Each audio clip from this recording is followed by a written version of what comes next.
કરું છું આજના તદ્દન નવા વિડીયોમાં। તો મિત્રો આજના આ વિડીયોમાં આપણે સ્પેસિફિક કેન્સર વિશેની નોટ્સ લઈને આવ્યા છીએ અને એના વિશે જ શીખવાના છીએ। ટ્યુમર એ ખૂબ નાનો ટોપિક છે આપણા આખા સિલેબસની અંદર, તો પણ કદાચ 1-2 MCQ આમાંથી આવી શકે છે। તો ટ્યુમરમાંથી 1-2 MCQ પૂછાઈ શકે એવી શક્યતા છે। તો એના માટે ફક્ત આ 2 પેજ તમે તૈયાર કરીને જશો તો પણ એમાંથી MCQ પૂરેપૂરું આવી જશે 100%, કારણ કે જે મેઇન મુદ્દાઓ છે એ બધા જ આપણે આજના આ વિડીયોમાં કવર કરી લીધા છે। તો ચાલો ફટાફટથી વિડીયો શરૂ કરીએ। તો અહીં જે કેન્સર છે એનું જ બીજું નામ ટ્યુમર છે। આપણા જે સિલેબસ છે એમાં ટ્યુમર લખેલું છે, તો કેન્સરનું બીજું નામ ટ્યુમર છે। મેઇન વસ્તુ જે યાદ રાખવા જેવી છે કે a special agent which can cause cancer that is called carcinogen. Okay, carcinogen CI છે, કાર્સિનોજેન કહેવાય છે। કેન્સર કોઝિંગ એજન્ટ છે જે એને કાર્સિનોજેન કહેવાય છે। હવે કેન્સરને ટ્યુમર કહેવાય અને કેન્સરની સ્ટડીને શું કહેવાય તો ઓન્કોલોજી કહેવાય। કેમ ઓન્કોલોજી કહેવાય? જે જીન્સ કેન્સર કોઝ કરે છે એને ઓન્કોજીન્સ કહેવાય છે। ઓકે, ઓન્કોજીન્સ અહીંયા લખ્યું નથી, પણ જે જીન્સ કેન્સર કરતા હોય એને ઓન્કોજીન્સ કહેવાય છે, એની સ્ટડીને ઓન્કોલોજી કહેવાય છે। ડન। હવે cancer means uncontrol and abnormal division of cells. Abnormal ડિવિઝનનો મતલબ એવો થાય મિત્રો કે જે હવે કંટ્રોલમાં નથી રહ્યું। જે સેલ હોય છે ને, સેલ એમાં છેલ્લે એપોપ્ટોસિસ થાય છે, એપોપ્ટોસિસની પ્રોસેસ થાય છે। મતલબ કે એક સ્ટેજ એવો આવે છે કે જ્યારે એ ડિવિઝન થવાનું બંધ થઈ જાય છે। ઓકે, ડિવિઝન થવાનું બંધ થઈ જાય છે, પણ જ્યારે કેન્સર થશે તો એમાં એપોપ્ટોસિસની પ્રોસેસ નહીં થાય। આ પણ ખૂબ અગત્યનું છે આપણા માટે।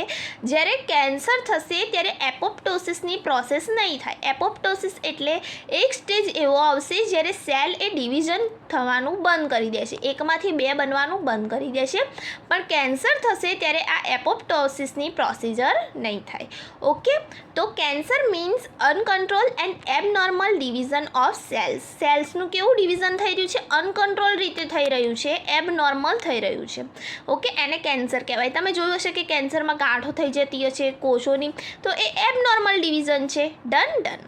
They are very rapidly proliferate. Okay, પ્રોલિફેરેટનો મતલબ એવો જ થાય છે કે ડિવિઝન થતું રહે છે, બહુ વધતા રહે છે સેલ, બરાબર? એના માટે એક સ્પેસિફિક શબ્દ છે પ્રોલિફેરેટ। ઓકે, એનો અર્થ એવો જ થાય છે without any differentiation and apoptosis process. Okay, આના વિશે આપણે વાત કરી દીધી। હવે abnormal proliferative cell is called neoplastic cells. Okay, આવા જે એબનોર્મલ સેલ છે, ઓકે, કેન્સરના સેલ્સ એબનોર્મલ સેલ્સ છે। ઓકે, આની અંદર પ્રોલિફેરેટ થાય છે વિધાઉટ, એટલે કે સેલ ડિવિઝન થતા રહે છે, એના માટે એક સ્પેસિફિક શબ્દ છે પ્રોલિફેરેટ। એના ઉપરથી આવ્યું પોલિફેરેટિવ સેલ। કેન્સરના સેલ કેવા થઈ ગયા? પોલિફેરેટિવ સેલ થઈ ગયા। ઓકે, એને બીજા કયા સેલ કહીશું આપણે? નિયોપ્લાસ્ટિક સેલ્સ। ડન। તો પોલિફેરેટિવ સેલ્સ કોને કહેવાશે? કેન્સરના સેલને। અને બીજું શું કહેવાશે? નિયોપ્લાસ્ટિક સેલ્સ। ઓકે, આટલે સુધી ખબર પડી ગઈ। હવે આપણે જઈએ એના ટાઈપ્સ ઉપર। Okay, there are 2 types of tumour. 2 types છે મેન। ઓકે, બેનિંગ ટ્યુમર અને મેલિગ્નન્ટ ટ્યુમર।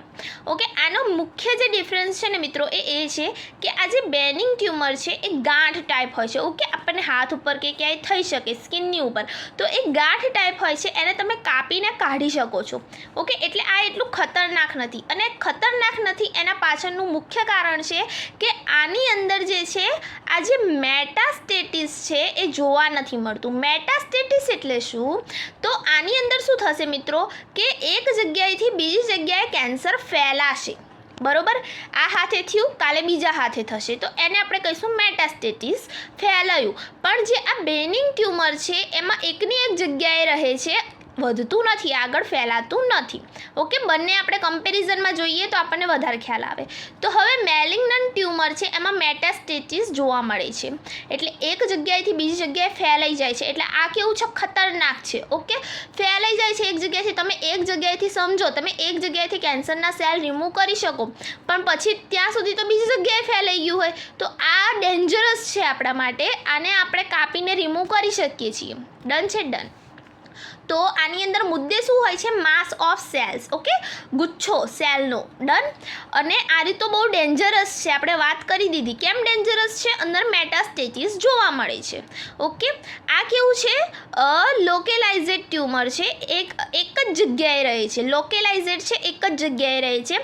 આ કેવું છે, તો transfer one location to other. Okay, એક જગ્યાએથી બીજી જગ્યાએ શું થઈ જાય છે, જતું રહે છે, ટ્રાન્સફર થાય છે. મેલિગ્નન્ટ છે, મેટાસ્ટેસિસ જોવા મળે છે, એક જગ્યાએથી બીજી જગ્યાએ ટ્રાન્સફર થાય છે. આ કેવું છે, તો માસ ઓફ સેલ જોવા મળે છે, મેટાસ્ટેસિસ જોવા મળતું નથી. ઓકે, અને લોકેલાઇઝડ ટ્યુમર છે. Okay, easily removed because it is on a surface. Okay, surface ઉપર હોય છે, ચામડી ઉપર, એટલે ઇઝીલી શું થઈ જાય છે, રિમૂવ થઈ જાય છે. હવે આને આપણે ઇઝીલી રિમૂવ નથી કરી શકતા. મેં પહેલાં જ વાત કરી કે આ ઇઝીલી રિમૂવ થતું નથી, ડેન્જરસ છે, ખતરનાક છે. ઓકે, તો એક્ઝામ્પલ જોઈએ તો આના મુખ્ય 3 ઉદાહરણ અહીં લીધા છે. આમાંથી આપણને ક્વેશ્ચન આવી શકે છે. તો મુખ્ય આના કયા ઉદાહરણ છે, તો ડિટેલમાં જોઈએ, શાંતિથી જોઈએ, યાદ રહી જાય એ રીતે જોઈએ.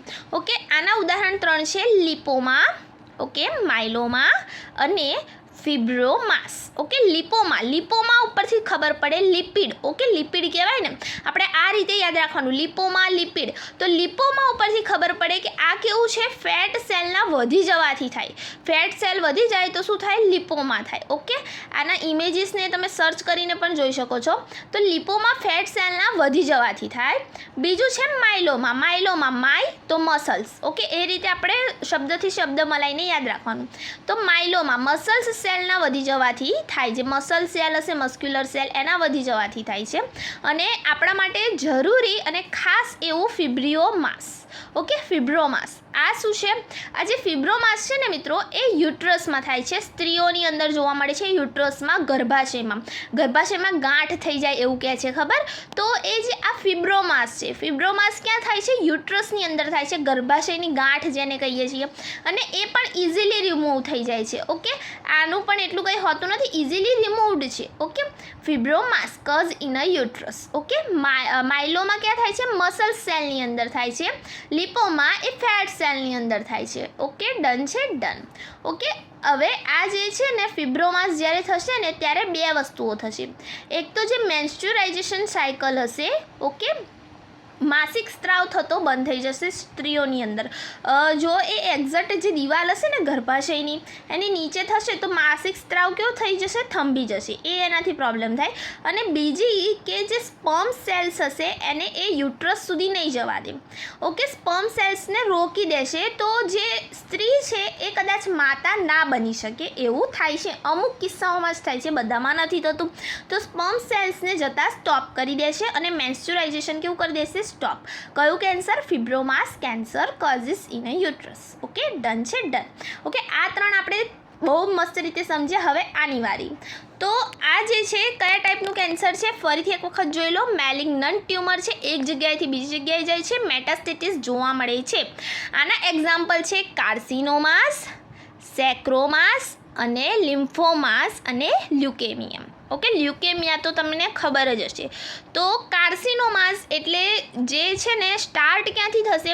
ઓકે, આમાં સ્ટાર્ટ સ્પેસિફિક મેં કેમ કર્યું છે આવું, કારણ કે આ એક જગ્યાએથી બીજી જગ્યાએ ફેલાય છે. મતલબ કે એક જગ્યાએ અહીં જે આપણે વાત કરી કે ચલો કે આ એક્ટોડર્મલ કે એન્ડોડર્મલ ટિશ્યુની અંદર થાય છે, તો એનો મતલબ એવો નહીં કે ત્યાંનું ત્યાં જ રહેશે, એ ફેલાશે.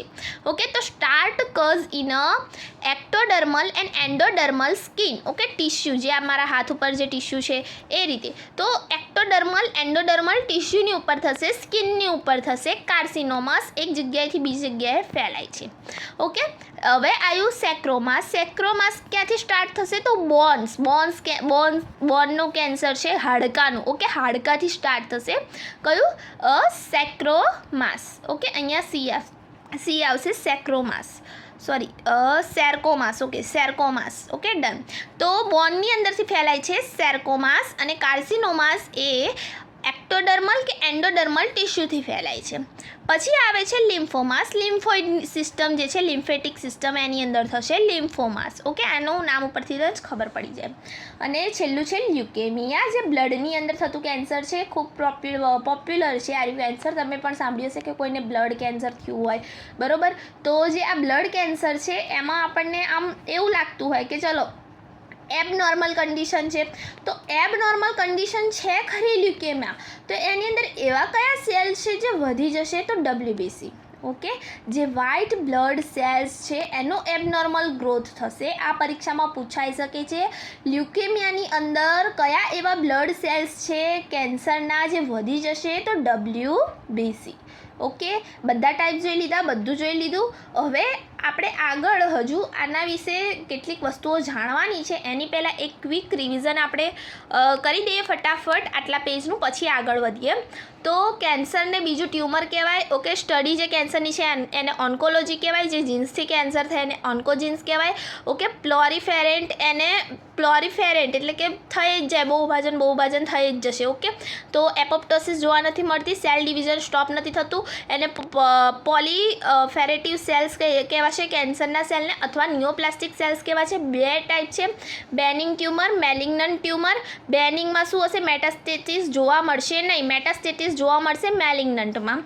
3 ટાઈપ્સના છે benign tumour: lipoma, myeloma, fibromas. Lipoma fat cell, myeloma muscle cells, fibromas એ યુટ્રસની અંદર થશે.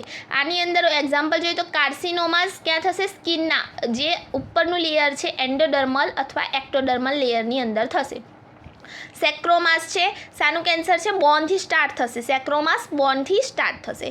હવે મને આ સેક્રોમાસ એવી રીતે જ યાદ રહી ગયું છે એટલે એ જ બોલાઈ જાય છે. ઓકે, સેરકોમાસ. ડન. ઓકે, લિમ્ફોમાસ એ લિમ્ફેટિક સિસ્ટમનું કેન્સર છે. લ્યુકેમિયા બ્લડનું કેન્સર છે. કયા બ્લડ સેલ્સ વધશે? તો abnormal growth of WBC. Done છે આટલે સુધી? ડન. ચાલો હવે આગળ કેન્સરમાં કેટલીક વસ્તુઓ જોઈ લઈએ. તો અહીં મિત્રો જે છે કોઝ ઓફ કેન્સર, તો આની અંદર કેટલુંક અગત્યનું લાગ્યું એ મેં લખ્યું છે, પણ આમાં જે પ્રશ્નો છે આપણી પરીક્ષાના એ મોટે ભાગે જે આપણે આગળનું પેજ જોયું એમાંથી જ પૂછાશે. બનતા સુધી તો એવું જ લાગી રહ્યું છે 80% પ્રશ્નો એમાંથી કવર થઈ જશે. પણ કદાચ કંઈક વધારાનું જે પરીક્ષા કાઢવાવાળા બેઠા છે એમને પૂછવું હોય તો શું પૂછી શકે? તો એ જોઈએ. તો કેન્સર જે છે, કોઝ ઓફ કેન્સર શું છે? તો a special agent which can cause a cancer that is called carcinogen. આગળ વાત કરી તો એમાં ફિઝિકલ એજન્ટ આવે, બાયોલોજિકલ એજન્ટ આવે, ઓકે, અને બીજા આવે રેડિયેશન. ઓકે, આટલા એજન્ટો આવે જે કેન્સર કોઝ કરી શકે. ફિઝિકલ એજન્ટ એકદમ ઇઝી છે, યાદ રહી જાય એવું છે. તો બીટલ જે છે, સોપારી જે લોકો ખાતા હોય એમને કેન્સર થતું હોય, બરાબર. ટોબેકો ખાતા હોય એમને થાય, સ્મોકિંગ કરતા હોય એમને થાય, આલ્કોહોલ પીતા હોય એમને થાય. આ તો આપણને ખબર જ છે કે ફિઝિકલ એજન્ટ આ બધા છે એમને થાય કેન્સર. બીજું છે બાયોલોજિકલ એજન્ટ. આ અગત્યનું છે અને આ થોડું તમારા માટે ડિફિકલ્ટ છે, યાદ રાખવું પડે એવું. તો બાયોલોજિકલ એજન્ટમાં શું આવશે? પેરાસાઇટ્સ આવશે. પેરાસાઇટ્સ એટલે જે બીજા ઉપર જીવે એને પેરાસાઇટ્સ કહેવાય. ઓકે, એની અંદર આ સ્પેશિયલ છે સિસ્ટોઝોમા. સિસ્ટોઝોમા કરીને પેરાસાઇટ છે જે કેન્સર કોઝ કરે છે. યાદ રાખજો, સિસ્ટોઝોમા. ઓકે, અને વાયરસમાં આવે છે હિપેટાઇટિસ B and C. આ મેઇનલી લંગમાં જે છે લંગમાં હોય છે, પણ જે hepatitis B and C virus છે એ પણ કેન્સર કોઝ કરી શકે છે. ઓકે, કેન્સર કોઝ કરી શકે છે. That can cause cancer are called. અને વાયરસ જે કેન્સર કોઝ કરી શકે એને ઓન્કોજેનિક વાયરસ કહેવાય. આ પણ યાદ રહે એવું છે. ઓકે, કેન્સરની સ્ટડીને ઓન્કોલોજી કહેવાય. જે જીનના લીધે કેન્સર થાય એને ઓન્કોજીન કહેવાય. તો આ જીન આર્યા વાયરસ બનાવી દે છે અંદર આપણા DNAની અંદર, તો એને ઓન્કોજેનિક વાયરસ કહેવાશે. ડન છે? ડન.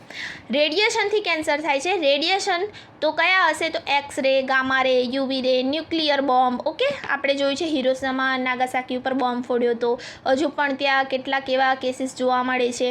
તો ન્યુક્લિયર બોમ્બ એનું કઝ છે. ઓકે, પછી તો માઇટોસિસ ચાલુ થાય છે. તો આટલે સુધી આપણે આજના વિડીયોમાં કેન્સર જોયું, અને હું આશા રાખું છું કે તમને આજનો આ વિડીયો મદદરૂપ થઈ રહેશે. જો વિડીયો ગમે હોય તો વિડીયોને લાઇક કરો, તમારા મિત્રો સાથે શેર કરો, અને જો અમારા ચેનલ પર નવા હોય તો આને સબસ્ક્રાઈબ કરવાનું ના ભૂલતા. Thank you friends. Keep watching, keep learning.